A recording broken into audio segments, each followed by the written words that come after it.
À la fin des années 60, aux Comores, la France danse toujours le tango de l'indécision. Piètre colonisatrice depuis plus d'un siècle, elle se garde bien d'engager le développement économique de l'archipel et politiquement, ses beaux principes républicains s'engluent dans les basses manœuvres des réseaux de la France-Afrique.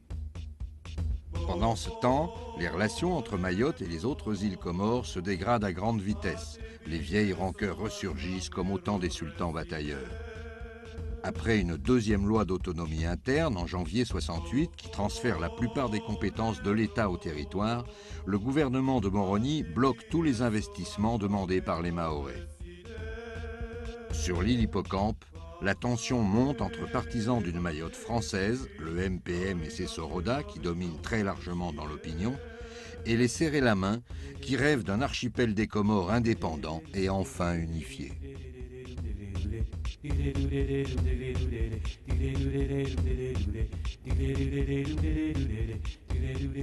Ici à Mayotte, en réalité, le combat était double. Le premier combat, ça a été d'abord de combattre le gouvernement comorien. C'est une réalité qui était dure à vivre. Nous voulons de ce gouvernement qui n'est pas, qui n'est pas aimé ici. Nous en voulons. Et l'emblème, c'était, ce sont des musulmans comme nous, donnez-nous la main.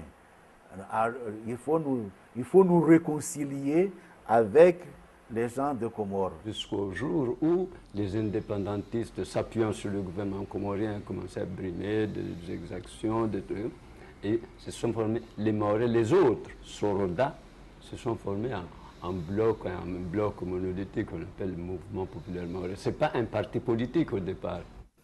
Mais au moment même où on combattait le gouvernement comorien, il fallait aussi combattre le gouvernement français qui ne voulait pas que Mayotte puisse rester française. Et il a fallu non seulement s'opposer au gouvernement comorien, mais il a fallu opposer au gouvernement français la loi française. Moi, il y avait des élections qui étaient prévues pour savoir si oui, vraiment, Mayotte voulait rester française, etc. Mais là, il n'y avait pas encore... c'est-à-dire qu'il y avait un mouvement. Si, il y avait le mouvement, les femmes ne se le laissaient pas faire, mais qui n'était pas structuré. Vous voyez? On veut quelqu'un à notre tête, quelqu'un d'instruit, qui connaisse la loi. Marcel Henry, Tamzenyizi, sénateur Comore. Sénateur Comore. Zehena Denza Haizi. Ambanei, Zehetimi la Hulbe, Zehetin Zoro. Zemi la Hula tonne député. Voilà, nous, on n'a pas été à l'école. Nous, on veut quelqu'un qui puisse plaider pour nous. Marcel Henry a d'abord refusé. Je ne peux pas pardonner, je ne peux pas diriger ce mouvement-là. Non, je ne veux pas, parce qu'il y a trop de la pagaille. Moi, je faisais partie des gens qui ont modifié donc le statut. Et nous avons rédigé donc un statut que nous avons appelé donc Mouvement populaire mahorais, parce qu'effectivement, le combat de Mayotte, ce n'est pas le combat d'une personne, ce n'est pas le combat d'un seul parti, c'est le combat de tous les Mahorais. Le MPM, donc, c'est, disons, la convergence, est née donc, de la convergence donc, de ce mouvement séparatiste donc, de notables et donc du mécontentement populaire. Donc, les notables ont pu y récupérer donc, ce mécontentement et donc asseoir donc, leur mouvement sur ce mécontentement. Et quand Marcel a accepté, il a fini par accepter la proposition des femmes. La première chose, il faut éliminer sa Bible, son ennemi de toujours.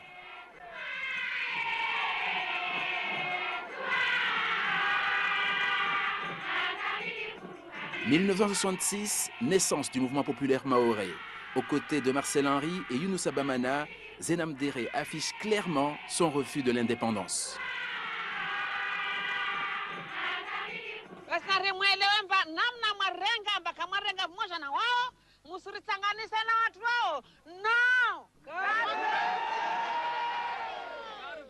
signifie nous n'en n'en voulons pas de l'indépendance à la merde, à la con.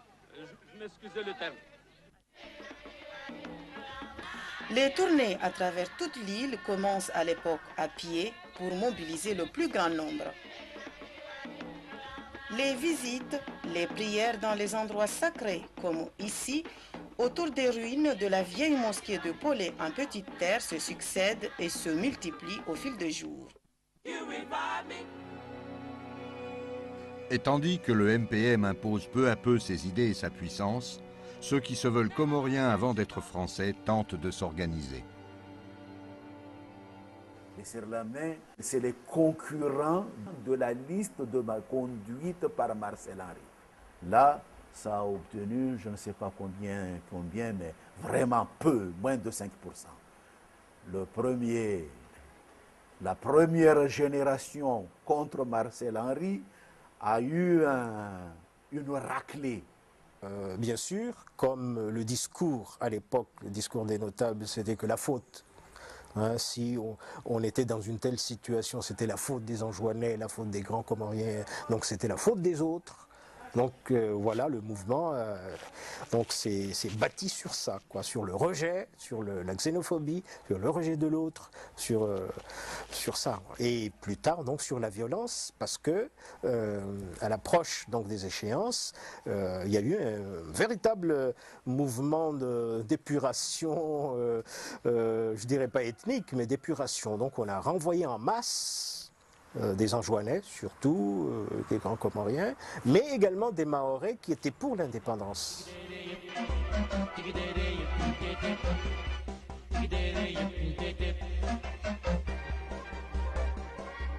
Il y avait ce qu'on appelle les Fadampangu. C'était une milice qui était équipée en tenue par la Légion, en tenue et en matraque par la Légion, et qui tabassait les gens. À un moment, je me rappelle, moi j'étais presque le chef. On ramassait, j'avais une équipe de jeunes Mahorais, on ramassait toutes les Anjouanais, ceux qui ne voulaient pas suivre, allez, on les tabassait, soit on les accordait, on les enchaînait, on les attachait, puis on les expédiait sur Mamoudzou. Il y en a, ils se sauvaient dans la forêt, ils allaient coucher dans la forêt.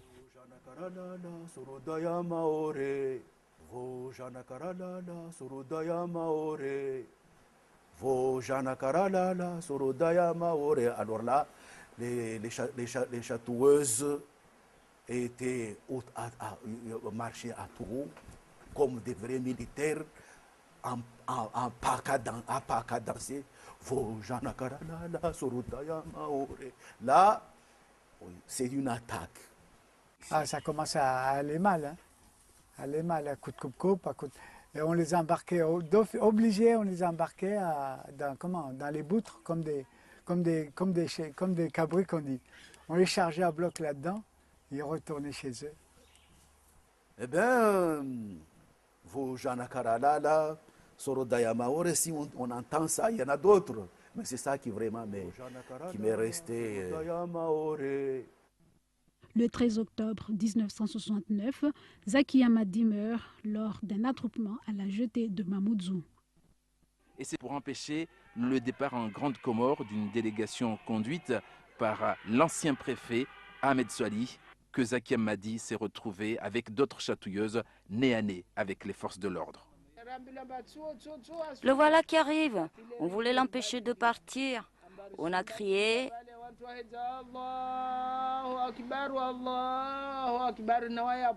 Il avançait vers nous et c'est là qu'on a entendu plusieurs détonations.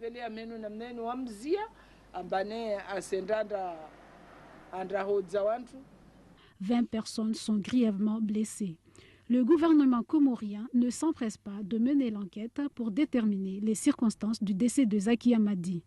L'exhumation du corps de la victime aux fins d'autopsie intervient 1 an après les faits. J'étais chirurgien en juin et il n'y avait pas de chirurgien à Mayotte. Il y en avait à la Grande Comore, mais il n'y en avait pas à Mayotte et j'étais le seul chirurgien en juin. J'avais reçu une commission de la justice, du procureur, et par avion spécial, je suis venu d'Anjouan jusqu'à Mayotte avec un autre confrère, le docteur Tardivel. Nous l'avons déterré et nous avons examiné. Hein. Nous avons retrouvé des éclats de grenades au niveau du bassin. Cependant, l'enquête est classée sans suite. L'instruction ayant traîné en longueur, le procès tombe finalement à l'eau. Les responsables de la fusillade échappent ainsi à toute condamnation.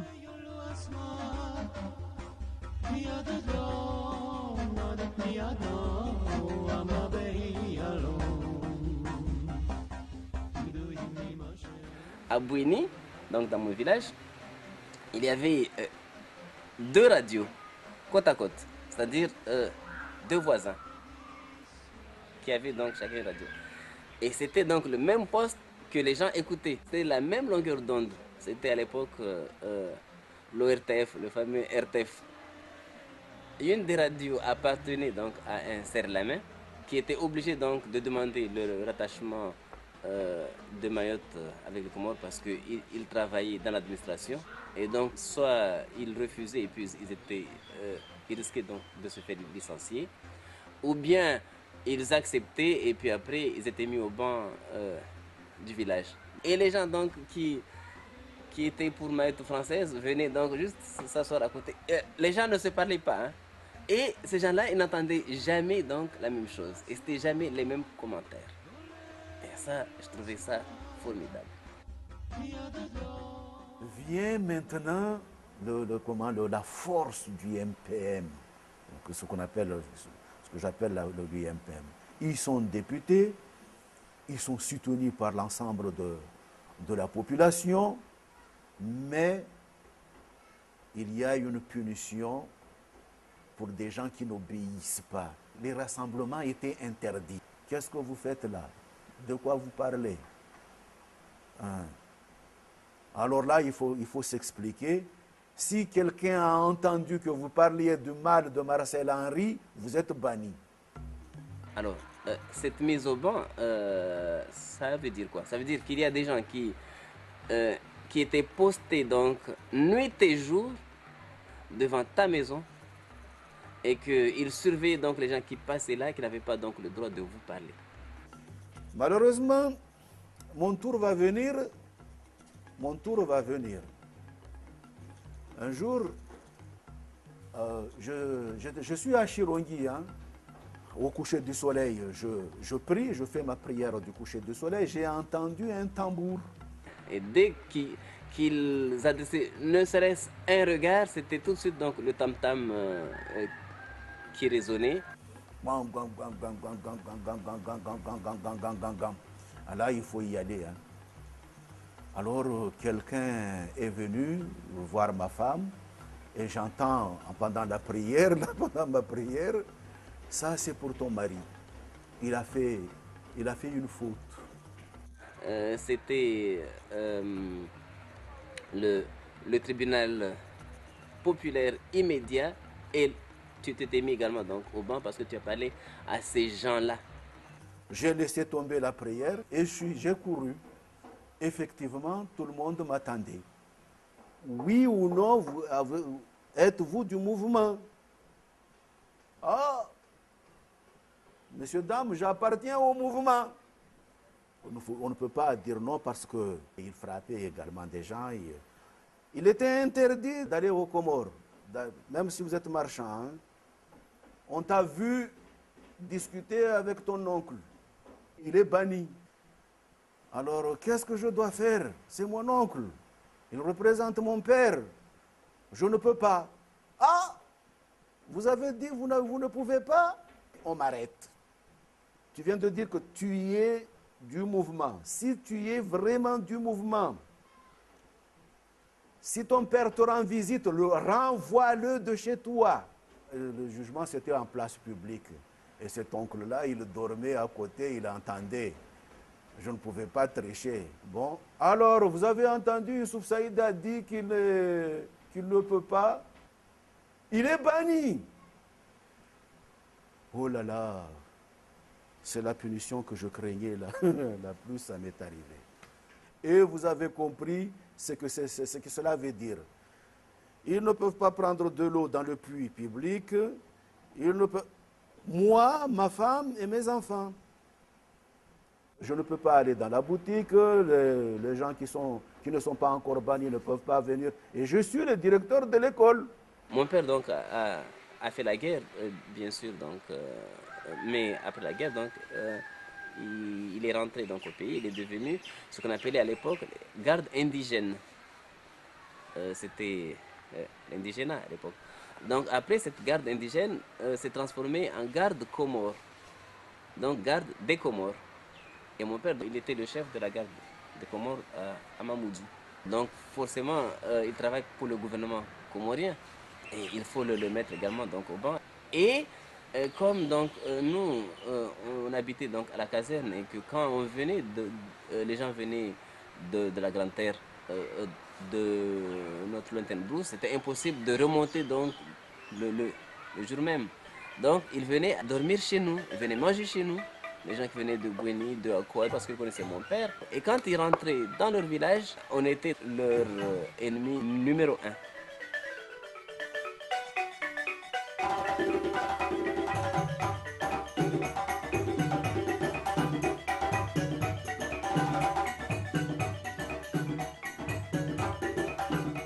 Il y avait un gars donc, dans mon village qui faisait partie donc, de ceux qui devaient surveiller notre maison donc, toute la journée. Et une fois, j'étais sur la varande de ma mère, comme il n'y avait personne, il n'y avait que lui en face et puis moi, il me demande, alors qu'il n'avait pas le droit de me parler, il me demande, est-ce que ton père est là? Je dis non, mon père est là. Qui est là? Je dis, c'est ma mère, qu'est-ce qu'elle fait? Elle prépare le padabata. Elle est toute seule? Je dis oui, elle est toute seule. Elle dit, viens prendre ça. Elle me donne une lettre. Et j'amène la lettre à ma mère. Ma mère lit la lettre.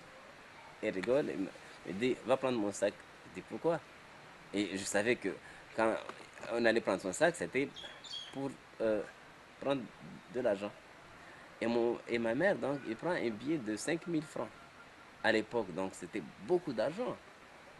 Et il dit, on va donner. Mais je dis, mais tu vas donner à cet homme pourquoi? Il dit, parce que il me demande de l'argent. Et s'il s'abaisse, donc il se rabaisse jusqu'à me demander de l'argent, c'est qu'il a des gros problèmes, il ne peut pas s'occuper de sa famille. Mais je dis, mais tu ne peux pas lui donner de l'argent.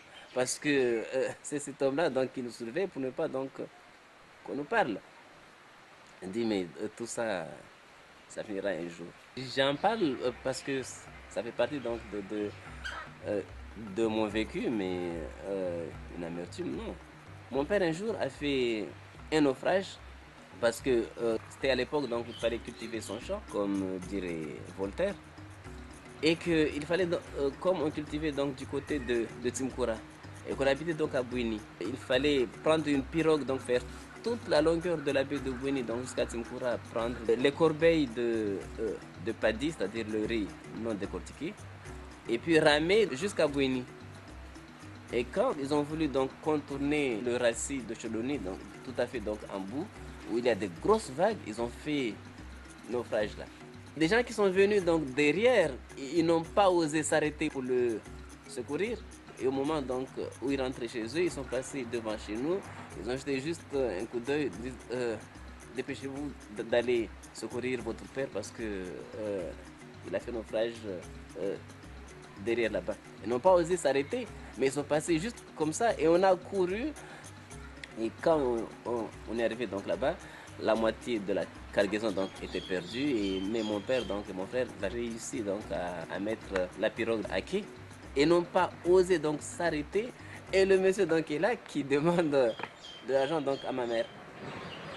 Et ma mère donc a accepté de l'en donner et puis ne devait surtout pas donc parler à mon père.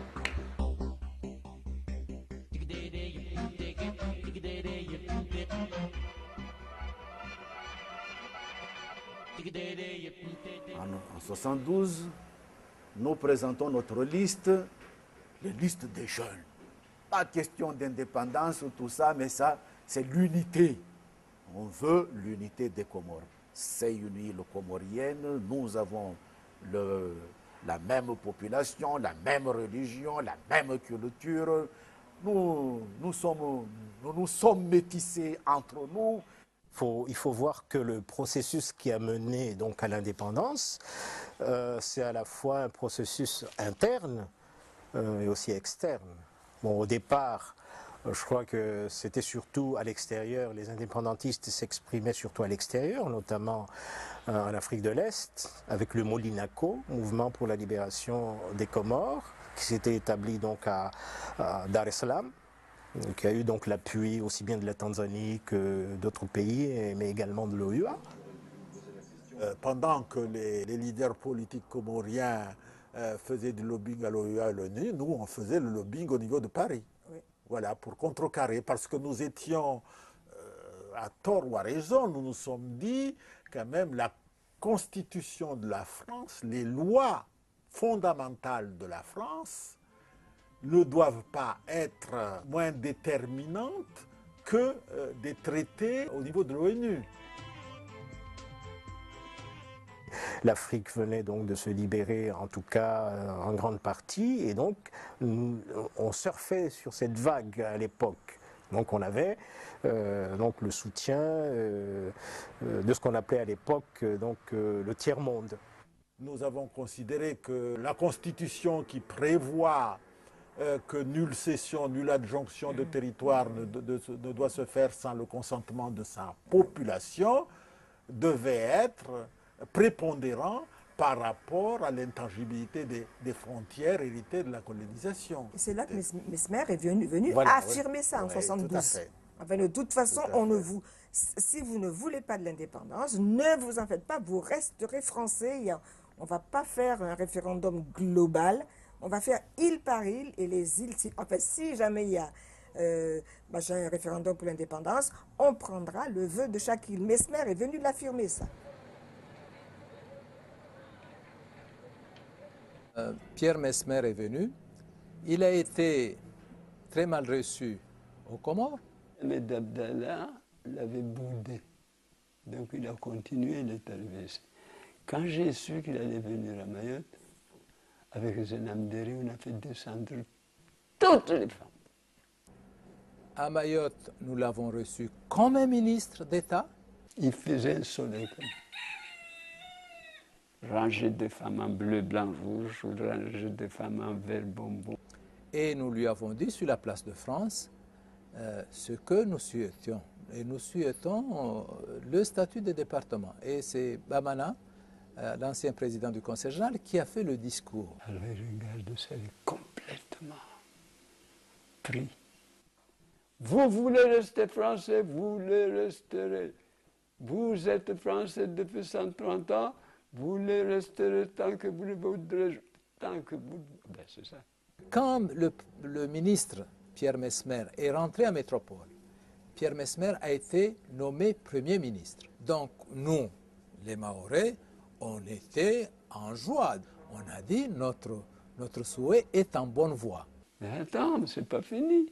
À ce moment-là, Adrien Giraud, qui avait un petit machin, avait pris sa voix. La petite cassette enregistrée à l'insu de Pierre Mesmer ne tardera pas à lui rappeler que toute parole ne s'envole pas. Un précepte dont ses successeurs auraient dû se souvenir.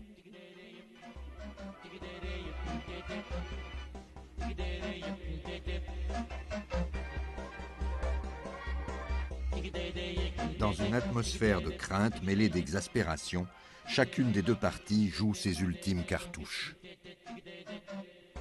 En 1973, Ahmed Abdallah arrive au pouvoir. Il se présente, il est élu président du conseil du gouvernement en 1973 et il m'appelle au gouvernement.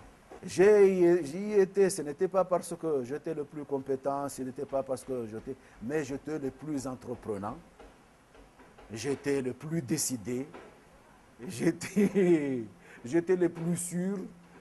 Voilà comment je suis arrivé ministre de l'économie et du commerce. Je suis un instituteur, je n'ai jamais fait de l'administration, les critiques pleuvent de partout.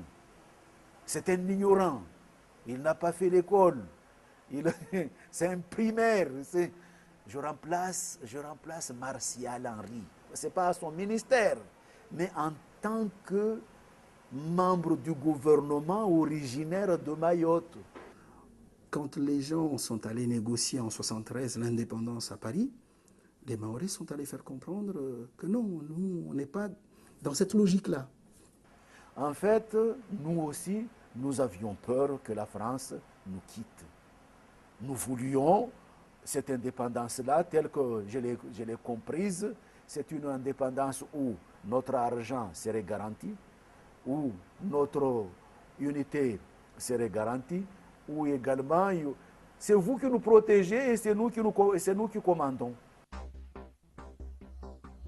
J'ai participé à la négociation de l'indépendance. Vous savez qu'on a signé ce qu'on appelle l'accord de juin 1973. Un morceau de papier toilette, parce que ça n'est pas passé à l'Assemblée nationale. Nous, on combattait ces accords-là, mis à part le fait que la France nous reconnaît le droit d'accéder à l'indépendance. Ces accords, en fait, n'engageaient que le gouvernement qui les a signés. Jusqu'à l'époque, déjà, on savait qu'au niveau du Parlement, la situation était différente. Quand Ahmed Abdallah allait être voté président du conseil de gouvernement, on lui a donné une condition.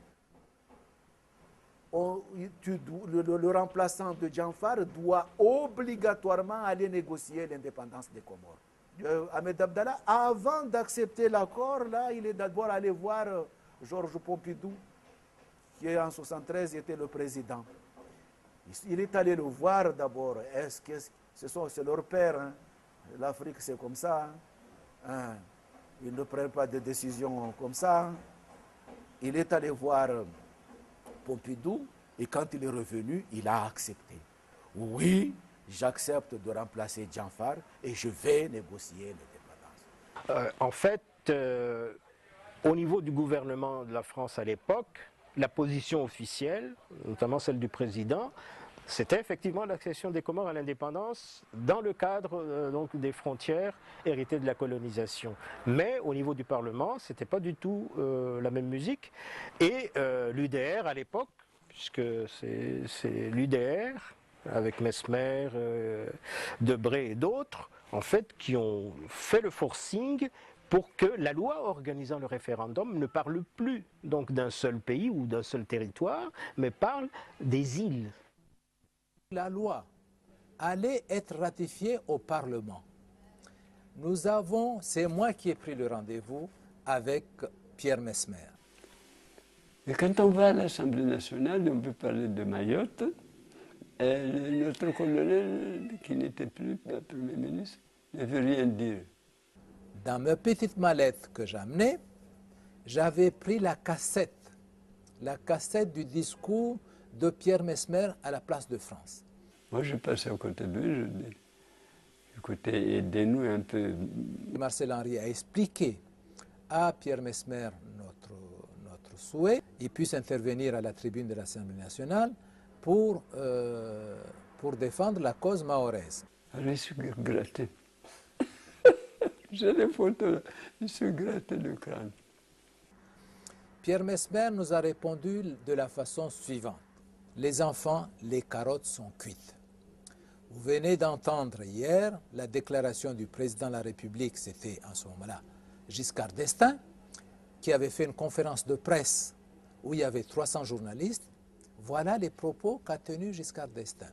Écoutez, je ne peux pas balkaniser les Comores.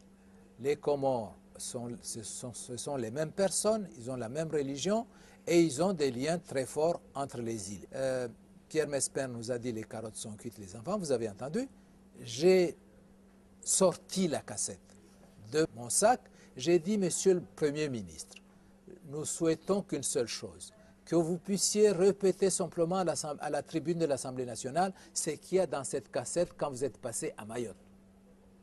Ça les dérangeait un peu, le gouvernement ayant changé, tout. Mais il va quand même à la tribune, il prend la parole, il dit oui, les contextes actuels, hein, il essaie de broder. Je vous assure que c'était un véritable tabac. Il a fait un discours qui a retourné tout le monde. Et ce qui a amené les parlementaires qui ont compris la position de Mayotte et en même temps qui ont compris la détermination des autres îles à aller vers l'indépendance, a proposé que la consultation qui était envisagée, qui était mise en œuvre, se fasse île par île et non pas de manière globale. Pendant ce temps-là, donc, nous étions avec Poher. Nous avons eu le soutien que aujourd'hui j'honore, c'est le soutien du président Poher. Alain Poher nous avait, à la présidence, nous avait mis un bureau à notre disposition et son directeur adjoint, M. René Pérou. M. Pérou, moi j'appelais lui Botti, un peu, il était dans la marine, je crois, qui arrive. Je vous confie nos amis maorais. Alors on nous donne le bureau et tout. Nous avons vu tous les parlementaires de la République, qu'ils soient de gauche, de droite, c'est moi qui prenais les rendez-vous et on voyait 5 ou 6 parlementaires par jour. Mais tout cela n'a été écrit nulle part. Cela ressortait des sentiments des uns et des autres au contact de la réalité à Mayotte et aux Comores.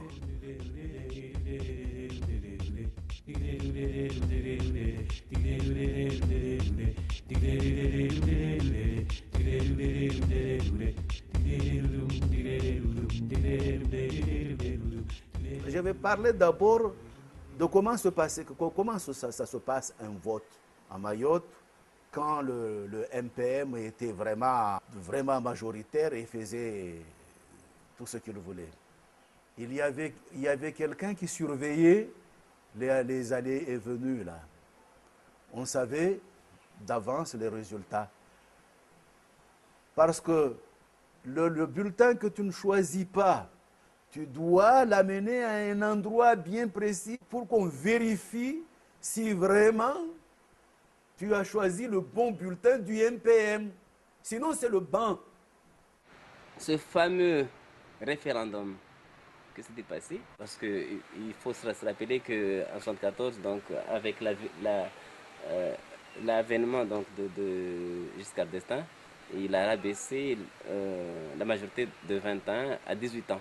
Pour être sûr que le non allait pouvoir donc l'emporter à Mayotte, on n'a pas besoin d'une carte d'identité nationale ici, par exemple. On a fait venir donc des gens des Comores qui n'étaient pas inscrits sur les listes électorales, mais qui sont quand même venus voter à Mayotte dans le sens donc de oui pour l'indépendance. Et pour contrecarrer donc ces arrivants massifs qui n'étaient pas inscrits sur les listes électorales, mais comme bon, chacun peut dire, ah non, lui il habite ici, donc il pouvait voter. On a fait voter dans les villages donc des mineurs. Donc c'est pour cela que le pourcentage officiel est un peu gonflé. Le nombre de votants donc est monté à 63% des Maorais donc, qui voulaient donc rester français, et ça, le gouvernement comorien ne l'avait pas prévu. Le chemin est tellement balisé, la France se gardant à toutes les étapes la possibilité donc de contrôler et de diriger les choses, qu'on s'est dit c'est peut-être pas ça encore l'indépendance.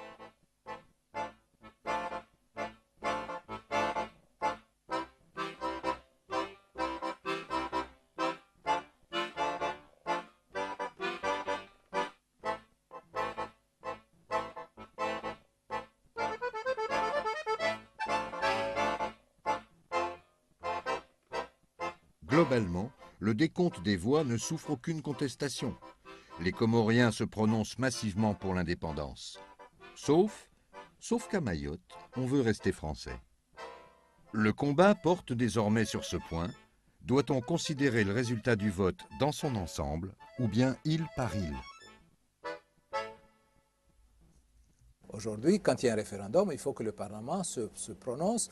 Et là, on préparait donc ce texte dans les deux assemblées. Parce que le texte disait qu'il fallait que le résultat soit global. Et nous, on voulait le résultat île par île. Donc, nous avons trouvé un très fin administrateur du Sénat, qui est mort malheureusement, qui s'appelait M. Lassaigne, et nous avons lu le texte mot à mot et jusqu'à ce que nous puissions trouver. Lassaigne nous a dit, écoutez, la seule façon de pouvoir aujourd'hui faire un décompte île par île, supprimons la population et mettons les populations. Et c'est là qu'est venu les mots consultation des populations. Les autres n'ont pas fait attention à ce changement, mais qui est très important au point de vue juridique. Ahmed Abdallah, le président du conseil de gouvernement des Comores, est allé furieux au ministère et a dit « c'est pas possible, vous m'avez piégé, ainsi de suite, avec cette loi, ainsi de suite. Moi, je vais rentrer aux Comores et je vais consulter mon assemblée. » Et à partir de ce moment-là, nous avons préparé un texte. On allait le poster, l'envoyer à tous les responsables, les hauts responsables de la France.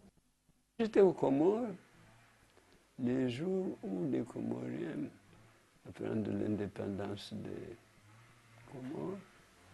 J'étais là-bas. Et moi, j'étais dans la salle, on devait voter.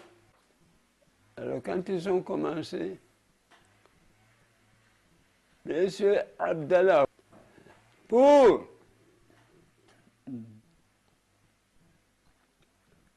Monsieur Bamana, être, comme si j'avais oublié. Les gens me regardaient, on commençait à me chahuter parce que le bâtiment était entouré de grands Comoriens pour nous influencer. Oui, je précise bien que les Maoris n'étaient que 5 députés et les Enrôlés, les autres, 26. Je reviens à la phrase philosophique de Bamana qui a dit, nous ne voulons pas cette indépendance à la con. À la con, puis-je dire, excusez de tout. Bamana n'a jamais dit qu'il ne voulait pas de l'indépendance. Il ne voulait pas une indépendance à la con. Il y a une différence. Donc, c'est Bamana qui a raison. C'était un dimanche et moi, le matin, j'écoutais toujours Radio France Internationale, RFI, et j'entends donc la déclaration unilatérale d'indépendance. J'étais couché parce que j'avais de la fièvre. Je peux vous assurer qu'en ce moment-là, ma fièvre est partie quand j'ai entendu ça. Et je téléphone donc à Marcel Henry. Marcel Henry était en ce moment-là à La Rochelle à un mariage de sa nièce, parce que c'est lui qui avait le papier. J'ai dit, Marcel, voilà, il y a la déclaration unilatérale d'indépendance. Il m'a dit, effectivement, je viens de l'entendre, et le papier, je ne l'ai pas. Est-ce que tu l'as laissé à la maison, chez toi? Il dit, je l'ai dans ma mallette ici. J'ai téléphoné à René Peroux, qui était à Quiberon. Et j'ai dit à René Peroux, j'ai dit, écoutez, la déclaration unilatérale d'indépendance vient d'être déclarée aux Comores, et je n'ai pas le papier, qu'est-ce que je peux faire? Est-ce que je peux avoir une copie? René Peroux téléphone à la présidence du Sénat. Il me dit, je téléphone là-bas et puis je te rappelle. Il me rappelle un quart d'heure après. Et il me dit, tu iras à la présidence, tu regarderas dans mon armoire, tu compteras les classeurs. Le 7e classeur, tu verras là-dedans, il y a tout le dossier de Mayotte. Ça se passe 4 heures de l'après-midi le dimanche. Et j'y vais, on m'ouvre au Sénat, on m'amène dans son bureau, on ouvre l'armoire, je cherche et je trouve donc le télégramme. Je prends le télégramme avec des photocopies. Le télégramme s'adressait donc au président de la République, s'adressait au Premier ministre, s'adressait aux 2 présidents de l'Assemblée, s'adressait au président du Conseil constitutionnel, s'adressait au président du Conseil d'État, et je vais à la poste. La seule poste ouverte le dimanche, c'est la poste du Louvre.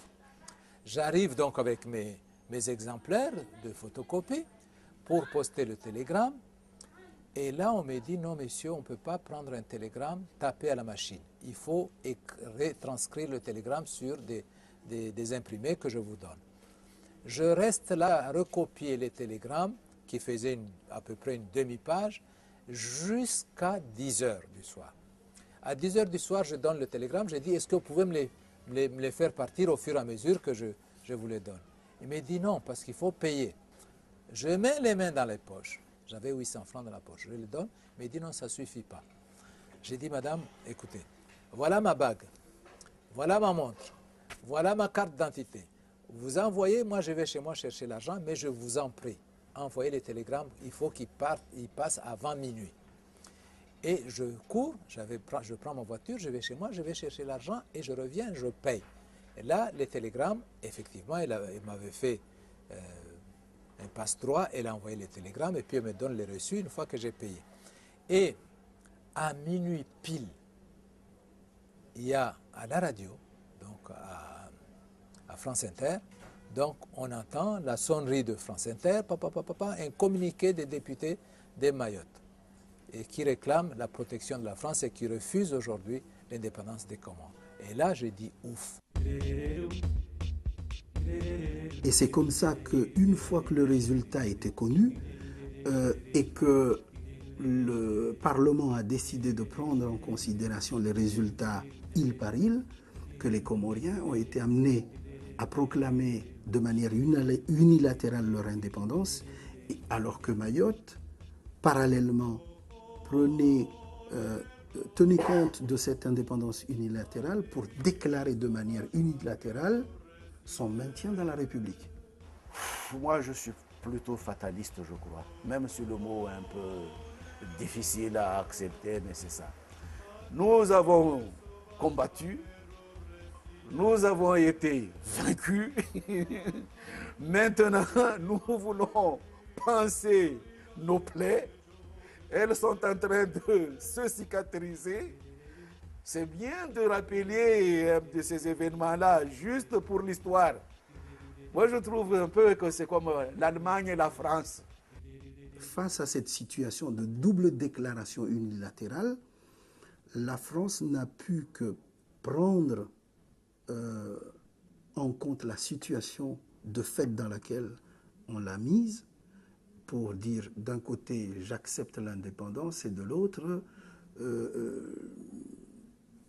devant le fait accompli, je prends en compte la situation de Mayotte. Ici, la proclamation d'indépendance, ça a été accueilli comme peut-être une opportunité pour se séparer des autres îles. Ça a été considéré par les gens de Marcel Henry comme une maladresse du gouvernement d'Ahmed Abdallah qui pourrait donc permettre à Mayotte de dire voilà, vous voyez ces gens-là, ils ne respectent rien, ils ne respectent pas la loi, tout ça. Donc il y a eu une période de flou, ce qu'on appelait l'administration provisoire, où le gouvernement français ne savait pas trop quel sort réserver à Mayotte.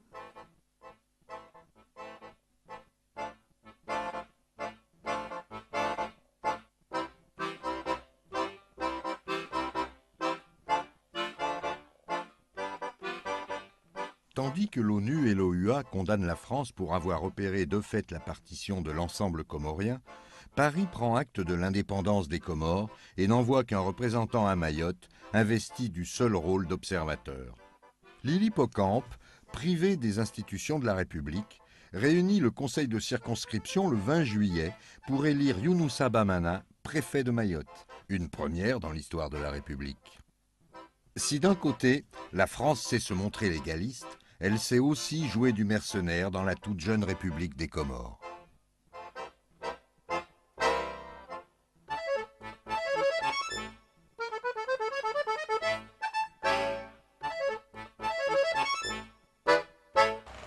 À la proclamation de l'indépendance, ce que peut-être on n'a pas constaté à l'époque ou qu'on n'a pas suffisamment mis en évidence, c'est qu'il y avait des rivalités.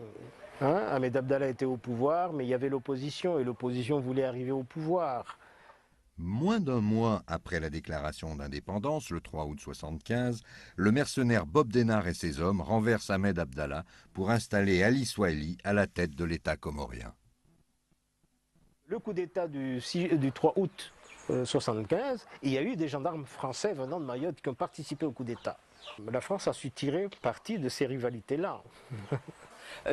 Comment se fait-il que, par exemple, toutes les décisions concernant l'Afrique noire étaient prises non pas par quand même le chef de l'État qui a quand même, de par la Constitution, des prérogatives en cette matière, mais c'était par un réseau FOCA qui décidait, qui avait ses alliances avec certains chefs d'État. Il y a quand même tout un système autour de l'Afrique noire et la France et qui n'est pas très honorable. En octobre 1975, le gouvernement français prévoit 2 référendums à Mayotte.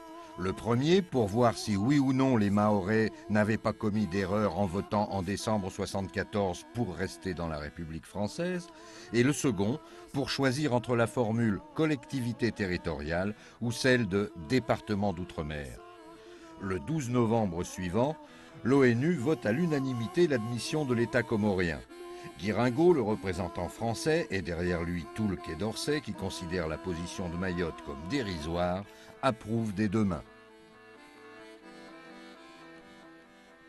Je précise que personnellement, je fais mienne la résolution 3385 de l'ONU qui dit que tout scrutin organisé par la France à Mayotte est nul et nul d'effet. Nous, nos idées sont connues à Mayotte parce que nous avons toujours dit haut et fort ce que nous pensons. L'ONU, dans cette résolution, montre ou déclare, affirme que Mayotte est une île comorienne et que la France n'a pas à organiser de consultation dans un territoire qui appartient à notre État.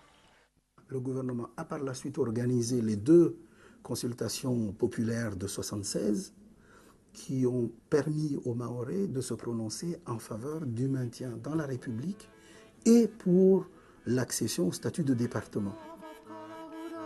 Il n'empêche, Moroni rompt avec Paris et organise le blocus de Mayotte, ce qui n'apparaît pas comme le meilleur argument pour convaincre les Mahorais du bien fondé de l'Union comorienne. Après révision des listes électorales et le renvoi de quelques 4000 serrés la main, ou supposait-elle, vers la Grande Comore, Paris organise le vote le 8 février 1976. 99% des Mahorais votent pour rester français. Nous avons choisi le statut de département et de rester français. Eux, ils ont choisi d'être indépendants et je respecte leur volonté. Pourquoi aujourd'hui les Comoriens s'acharnent à ce que les Mahorais aillent retrouver la misère chez eux? Parce qu'on est français. Vous croyez qu'on accepterait être anglais ou bien malgache ou bien comorien? Ça sera difficile puisque ça ne s'attend pas depuis le début de Mayotte. Les Comoriens, les Anjonnais, ça ne s'attendent pas et les Maoris. S'il n'y avait pas cette décision de l'Assemblée des Comores de l'indépendance unilatérale, peut-être que l'histoire aurait été écrite autrement. La France a un rôle très important ici. Il serait temps tout de même qu'elle accepte de cesser de ce double discours. L'État français, enfin par ses représentants, gouvernementaux, que ce soit le gouvernement de droite ou pas, a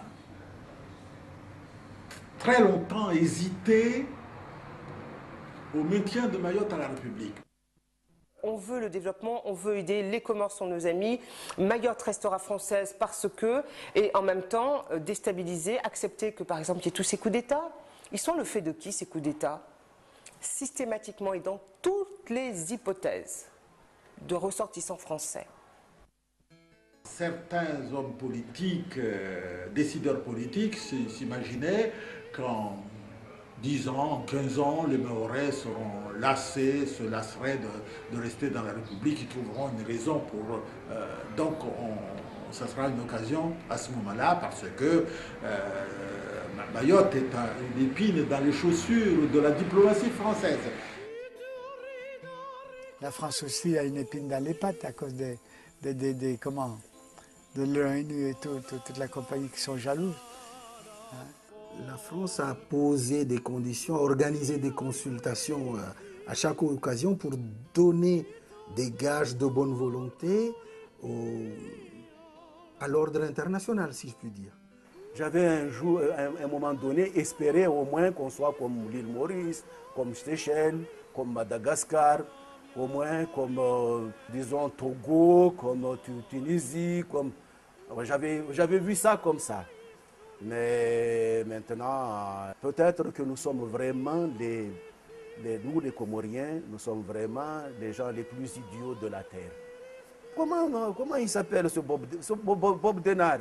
Il vient te dire, tiens Bernard, va tuer Youssouf parce que je te placerai sur son fauteuil là-bas. Et Bernard va tuer Youssouf. C'est pas idiot ça? Dans la nuit du 12 au 13 mai 1978, Bob Denard et 50 de ses mercenaires renversent Ali Swahili pour réinstaller à la tête de l'État comorien Ahmed Abdallah, le même qu'il avait chassé 3 ans auparavant.